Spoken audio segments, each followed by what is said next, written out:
차가운 유리문 너머 서울 인사동의 번화함과는 사뭇 다른 정적이 감돌았다. 새로 문을 연 듯한 갤러리 K는 미니멀리즘을 표방한 하얀 공간 그 자체로 하나의 설치 미술처럼 보였다. 입구에 선 노인은 잠시 망설였다. 이른을 넘긴 세월의 흔적이 고스란히 내려앉은 얼굴, 군더더기 없이 단정했지만 값비싸 보이지는 않는 옷차림. 그의 발밑에는 세상의 소란 대신 흙먼지가 조금 묻어있는 낡은 구두가 놓여 있었다. 도시의 화려함과는 어울리지 않는, 어쩌면 조금은 시대에 뒤처진 듯한 모습이었다. 그는 이마진이었다. 한때 운림이라는 호로 불리며 한국 전통 한지 공예의 맥을 잇는 독보적인 장인으로 추앙받았으나 스스로 세상의 소란을 등지고 경기도 외곽의 작업실에 칩거한 지 이미 오래였다. 오늘 그가 수십 년 만에 인사동을 찾은 것은 젊은 시절 잠시 연을 맺었던 옛 제자의 이름이 걸린 전시 소식을 우연히 들었기 때문이었다. 제자의 성장이 궁금하기도 했고 그보다는 요즘 미술계라는 것이 어떻게 돌아가는지 그저 한 번쯤은 제 눈으로 보고 싶다는 막연한 호기심이 더 컸다. 유리문을 밀고 들어서자 인공적인 냉기가 확 끼쳐왔다. 넓고 하얀 공간에는 몇 점의 현대 미술 작품들이 일정한 간격을 두고 놓여 있었고 벽에는 작가의 이름과 가격이 적힌 작은 표찰들이 붙어 있었다. 어떻게 오셨습니까? 날카롭고 사무적인 목소리가 그의 상념을 갈랐다. 30대 후반에서 40대 초반쯤으로 보이는 남자였다.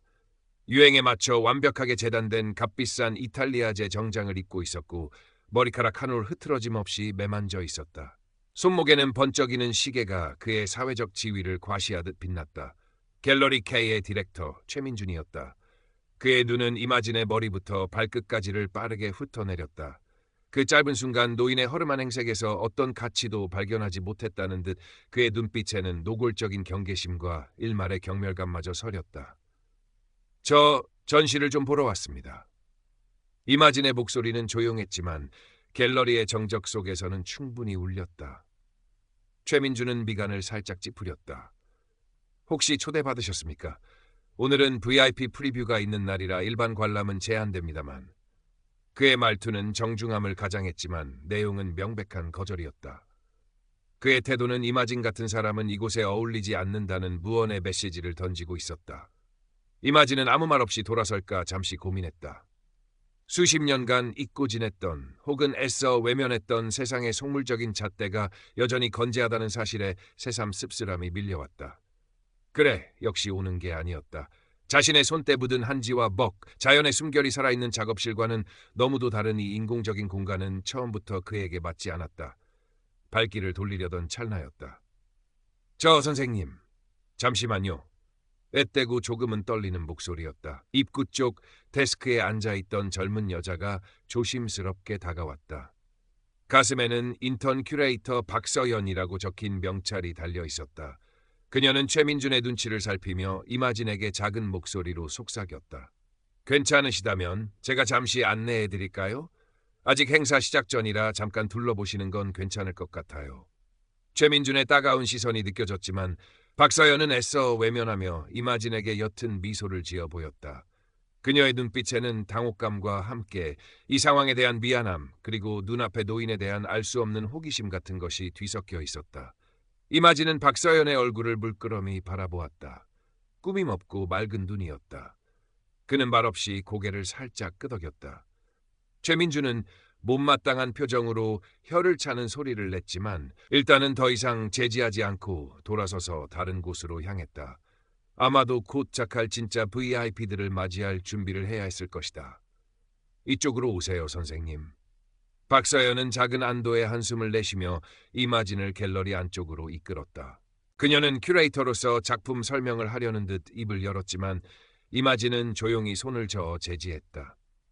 그는 작품 앞에 서서 무언가를 설명하기보다는 그저 천천히 공간을 거닐며 작품 하나하나를 오랫동안 응시했다. 값비싼 재료로 화려하게 만들어졌거나 혹은 난해한 개념을 앞세운 작품들 사이를 그는 침묵 속에 유영하듯 움직였다. 박서연은 그의 뒤를 조용히 따랐다. 그녀는 이마진이 작품을 보는 방식이 다른 관람객들과는 사뭇 다르다는 것을 느꼈다. 그는 작품의 기법이나 명성 혹은 가격표 따위에는 전혀 관심을 두지 않는 듯했다. 대신 작품이 담고 있는 어떤 본질적인 것, 작가의 숨결이나 재료의 물성 같은 것을 깊이 들여다보려 애쓰는 것처럼 보였다. 특히 한쪽 벽에 걸린 거친 질감의 재료를 이용한 추상 작품 앞에서는 유난히 오래 머물렀다. 이 작품 마음에 드시나 봐요. 박서연이 조심스럽게 말을 건넸다. 이마지는 천천히 고개를 돌려 그녀를 보았다. 그의 깊은 눈빛은 마치 오랜 시간 동안 마르지 않은 먹물처럼 고요하고 깊었다. 재료가 숨을 쉬는군. 그는 짧게 말했다. 하지만 너무 많은 것을 담으려 애쓴 탓에 오히려 길을 잃은 듯 보이기도 하고. 그의 말은 전문적인 비평 용어는 아니었지만 작품의 핵심을 꿰뚫는 듯한 예리함이 있었다. 박서연은 순간 놀라움을 느꼈다. 인턴으로 일하며 수많은 관람객을 만나봤지만 이런 식으로 작품을 읽어내는 사람은 처음이었다. 그녀는 문득 그의 손을 보았다. 작업으로 인해 투박하고 거칠었지만 마디마디에는 오랜 세월 연마된 장인의 섬세함과 고집 같은 것이 배어있는 듯했다. 저 손으로 무엇을 만들어내는 사람일까? 선생님께서는 혹시 미술 관련 일을 하시나요? 그녀는 궁금증을 참지 못하고 물었다.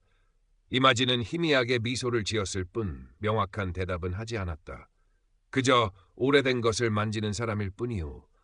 그는 다시 작품으로 시선을 돌렸다.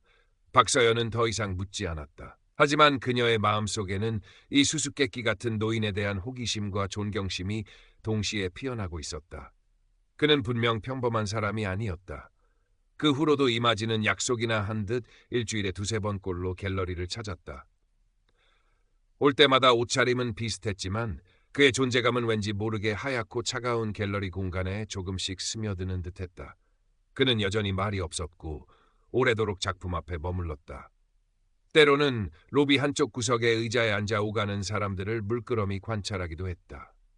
그의 시선은 화려한 옷차림의 컬렉터나 유명세를 타는 작가들보다는 작품 앞에서 진심으로 감탄하거나 혹은 고개를 갸웃거리는 평범한 관람객들에게 더 오래 머무는 듯했다. 최민주는 그런 이마진의 존재가 눈의 가시처럼 거슬렸다. 그는 박서연을 따로 불러 노골적으로 불쾌감을 드러냈다. 박서연 씨, 그 할아버지 또 왔던데. 도대체 뭐 하는 사람이야? 우리 갤러리 이미지랑 전혀 안 어울리는 거 알잖아. 혹시 무슨 문제라도 일으키면 어쩌려고 자꾸 받아주는 거야? 디렉터님, 그냥 조용히 작품만 보고 가시는 분인데요. 그리고 제가 보기엔 작품에 대한 이해도 깊으신 것 같고요. 박서연은 용기를 내어 항변했지만 최민주는 코웃음을 쳤다. 작품 이해? 허름한 옷 입고 와서 죽치고 앉아있는 노인네가 뭘 안다고. 우리 갤러리는 아무나 드나드는 동네 사랑방이 아니야. 수준 높은 고객들을 위한 공간이라고. 박서연 씨, 아직 어려서 잘 모르는 모양인데 이 바닥은 철저하게 급이 나뉘어. 저런 사람 상대할 시간에 진짜 고객들한테 신경 써. 알았어? 최민주는 수준과 고객이라는 단어를 유난히 강조했다. 그의 말에는 예술에 대한 존중보다는 철저한 상업 논리와 계급의식만이 번뜩였다. 박서연은 입술을 깨물었다. 디렉터의 말이 틀렸다고 생각했지만 인턴 신분인 그녀가 더 이상 반박하기는 어려웠다. 하지만 그녀는 이마진을 향한 최민준의 편견과 무례함의 속으로 분노를 느꼈다. 그리고 이마진이라는 인물에 대한 궁금증은 더욱 커져만 갔다. 어느 날 오후 갤러리가 비교적 한산한 시간에 이마진이 찾아왔다. 그날따라 그는 유난히 지쳐 보였다. 박서연은 따뜻한 차 한 잔을 타서 그에게 조심스럽게 건넸다. 선생님 괜찮으시다면 이거 한 잔 드세요. 이마지는 잠시 놀란 듯 그녀를 바라보더니 이내 희미한 미소를 지으며 찻잔을 받아들었다. 따뜻한 온기가 그의 거친 손으로 전해졌다. 고맙구려. 두 사람은 잠시 말없이 창밖을 바라보았다. 인사동 거리는 여전히 분주했고 사람들은 저마다의 목적지를 향해 바쁘게 움직였다. 선생님께서는 왜 자꾸 이곳에 오시는 거예요? 박서연이 용기를 내어 물었다. 솔직히 저희 디렉터님이 선생님을 별로 반기지 않는다는 거 아시잖아요.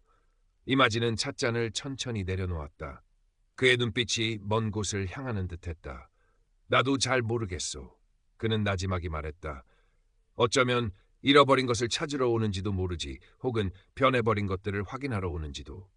그의 목소리에는 깊은 회한과 안타까움 같은 것이 묻어났다. 잃어버린 것이요? 예술이라는 것이 말이오. 언제부턴가 그림값이나 작가 이름만 요란하게 떠들썩하고 정작 그 안에 담긴 혼이나 이야기는 아무도 들으려 하지 않는 것 같아서 말이오. 마치 잘 익은 과일의 향과 맛은 잊은 채 그저 번지르르한 껍데기만 탐하는 것처럼. 그의 말은 박서연의 가슴을 울렸다. 그녀 역시 미술사를 공부하고 큐레이터를 꿈꾸면서 때때로 지금의 미술계가 너무 상업주의로 흘러가는 것은 아닌가 하는 회의감을 느꼈기 때문이었다. 하지만 감히 입 밖으로 꺼내지는 못했던 생각들이었다. 선생님 말씀이 맞아요. 박서연은 자신도 모르게 속마음을 털어놓았다.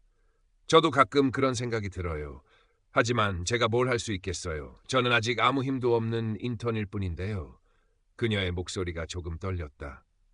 이마지는 박서연을 따뜻한 눈으로 바라보았다. 진심은 통하는 법이라오.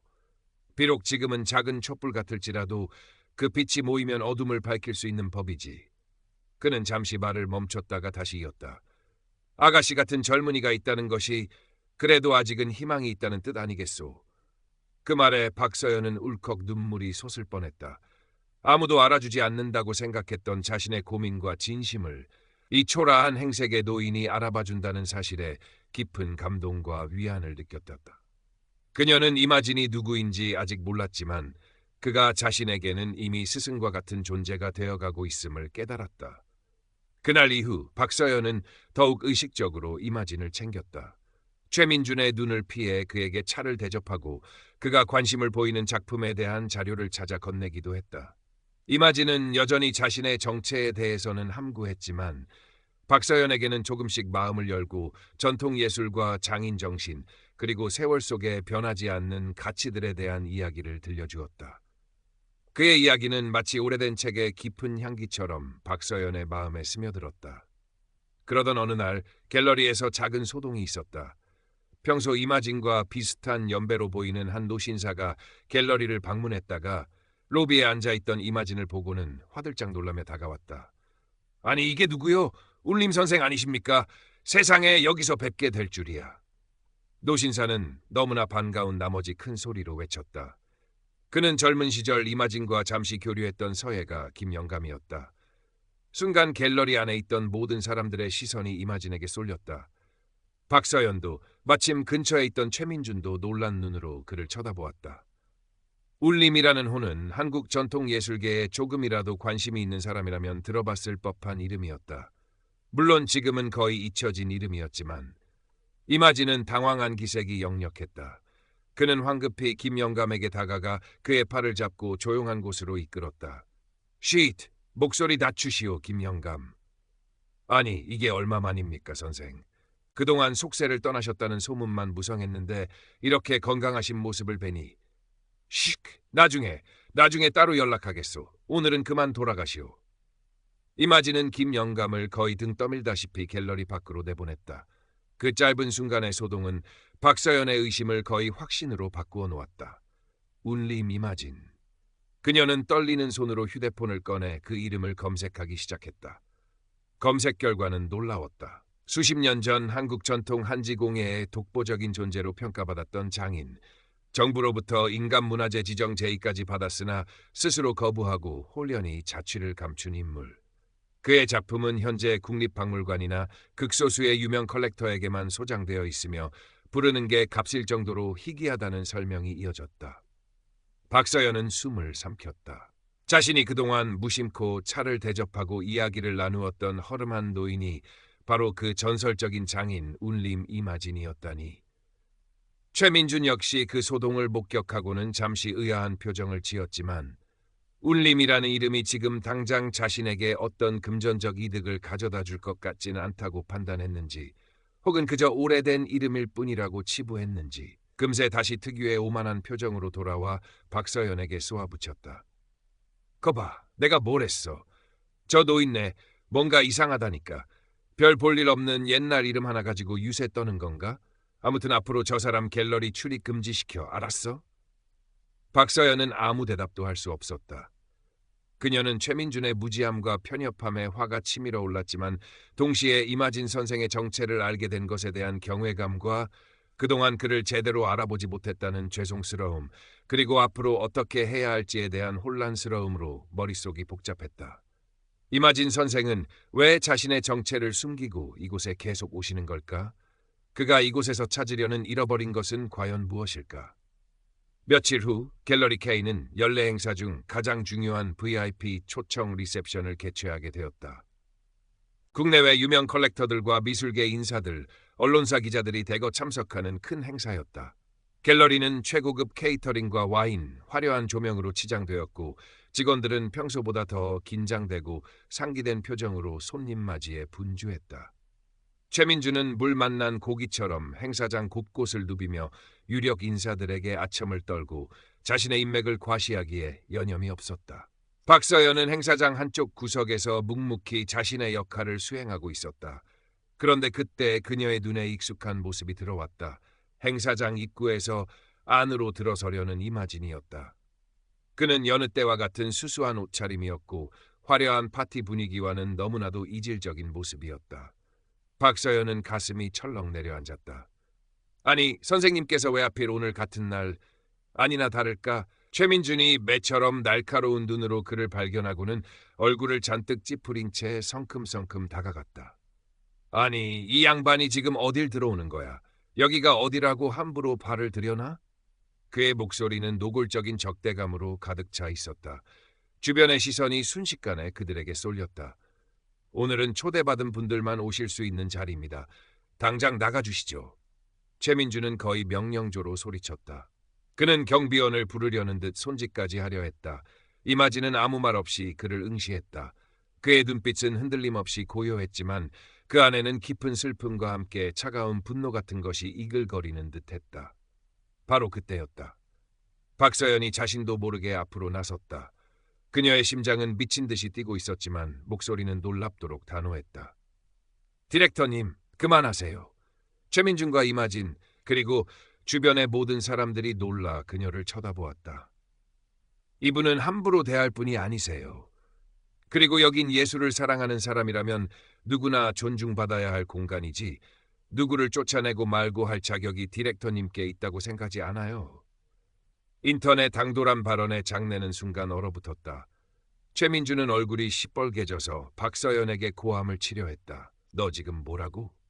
그 순간 행사장에 막 도착해서 들어서던 한 노신사가 이마진을 발견하고는 거의 비명에 가까운 소리를 질렀다. 그는 백발이 성성했지만 형형한 눈빛을 가진 한국 미술계의 최고 원로이자 가장 영향력 있는 미술 평론가로 알려진 인물이었다. 맙소사, 저분은 혹시 울림 이마진 선생님 아니십니까? 세상에 살아계셨군요. 제가 잘못 본 게 아니라면. 평론가의 목소리는 경악과 흥분으로 떨리고 있었다. 울림 이마진. 그 이름이 다시 한번 장내에 울려 퍼지자 이번에는 파장이 달랐다. 미술계의 거목인 평론가가 저토록 놀라며 이름을 부르는 것을 보고 사람들은 그제야 눈앞에 허름한 노인이 예사 인물이 아님을 직감했다. 장내는 술렁이기 시작했고 기자들은 카메라 플래시를 터뜨리기 시작했다. 최민주는 그 자리에 못 박힌 듯 서 있었다. 그의 얼굴은 하얗게 질려 있었고 입은 벌어졌지만 아무 소리도 내지 못했다. 방금 자신이 무슨 짓을 했는지 깨달은 듯 그의 눈동자는 공포와 혼란으로 흔들리고 있었다. 모든 시선이 이마진에게 집중되었다. 그는 여전히 표정 변화 없이 조용히 서 있었다. 하지만 그의 입에서 나온 말은 조용했으나 장내의 모든 소음을 잠재울 만큼 강렬한 울림을 가지고 있었다. 껍데기만 요란해서야 되겠소? 그는 천천히 입을 열었다. 중요한 것은 그 안에 담긴 알맹이일 텐데 말이오. 번쩍이는 이름값이나 그림값에 눈이 멀어 정작 그 혼을 보지 못한다면 그것이 어찌 예술을 논하는 자리라 할 수 있겠소. 그의 말은 최민준을 향한 것이기도 했고 그 자리에 모인 모든 이들, 아니 어쩌면 이 시대 전체를 향한 일침처럼 들렸다. 그는 더 이상 아무 말도 하지 않고 자신을 경이로운 눈으로 바라보는 박서연에게 짧게 눈인사를 건넨 뒤 조용히 몸을 돌려 인파 속으로 사라졌다. 마치 한바탕 꿈을 꾼 듯 그의 존재는 다시 안개 속으로 스며드는 듯했다. 그날의 사건은 갤러리 K와 미술계에 작은 파문을 일으켰다. 전설적인 장인 울림 이마진의 깜짝 등과 그의 일침, 그리고 그를 푸대접했던 디렉터 최민준의 오만함은 순식간에 입소문을 타고 퍼져나갔다. 최민준은 갤러리 대표의 질책을 받고 결국 디렉터 자리에서 물러나 한직으로 밀려났다는 소문이 돌았다. 미술계에서 쌓아 올렸던 그의 화려한 경력과 인맥은 하루아침에 빛을 발했고 그의 이름 앞에는 속물이라는 불명예스러운 꼬리표가 따라붙게 되었다. 그의 성공 신화는 그렇게 허무하게 막을 내렸다. 반면 박서연은 예상치 못한 주목을 받게 되었다. 비록 인턴 신분이었지만 모두가 권력과 명성에 주눅들어 있을 때 용기를 내어 소신을 밝히고 진정한 가치를 알아본 그녀의 행동은 많은 사람들에게 깊은 인상을 남겼다. 갤러리 대표는 그녀의 안목과 강단, 그리고 예술에 대한 진정성을 높이 평가하여 정식 큐레이터로 채용했고 새로운 기획 전시를 맡기는 파격적인 결정을 내렸다. 박서연에게는 자신의 꿈을 펼칠 수 있는 소중한 기회가 찾아온 것이었다. 이마지는 그날 이후 다시 인사동의 모습을 드러내지 않았다. 그는 마치 처음부터 존재하지 않았던 사람처럼 다시 경기도 외곽의 고요한 작업실로 돌아가 묵묵히 자신의 작업을 이어갔을 것이다. 그는 세상을 바꾸려 직접 나선 것이 아니었다. 그저 잠시 외출하여 변해버린 세태를 목격했고 그 안에서 발견한 작은 희망의 불씨를 확인했으며 진실의 목소리가 필요한 순간에 짧지만 강한 울림을 남겼을 뿐이었다. 하지만 그의 짧은 방문이 남긴 파장은 결코 작지 않았다. 몇 달의 시간이 흘렀다. 박서연은 자신이 처음으로 전적으로 기획한 전시를 열게 되었다. 갤러리 K의 넓고 하얀 공간은 이전과는 사뭇 다른 분위기로 채워져 있었다. 화려하고 이름값 높은 스타 작가들의 작품 대신 묵묵히 자신의 길을 걸어온 중견 작가들의 깊이 있는 작품들과 아직 이름은 알려지지 않았지만 빛나는 재능과 진솔함을 가진 젊은 작가들의 작품들이 조화롭게 전시되어 있었다. 상업적인 성공보다는 작품 자체의 울림과 가치에 집중한 용기 있는 시도였다. 전시의 마지막 섹션, 가장 조용하고 빛이 은은하게 들어오는 공간 한쪽